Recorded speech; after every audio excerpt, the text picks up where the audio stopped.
সিঙ্গাপুরের বিপক্ষে ম্যাচ খেলে বুধবার সকালেই নিজ নিজ ক্লাবে ফিরে যাচ্ছেন হামজা দেওয়ান চৌধুরী ও শামিত সোম।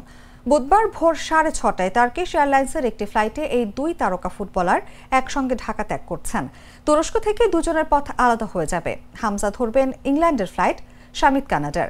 সিঙ্গাপুরের বিপক্ষে ম্যাচের অনুশীলনে শামিতের আগে যোগ দিয়েছিলেন হামজা। শামিত এসেছিলেন 4 জুন সকালে।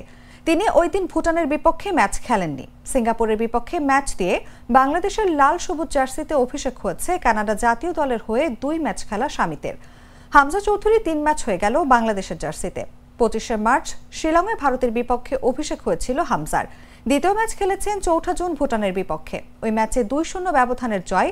প্রথম গোল ছিল হামজার।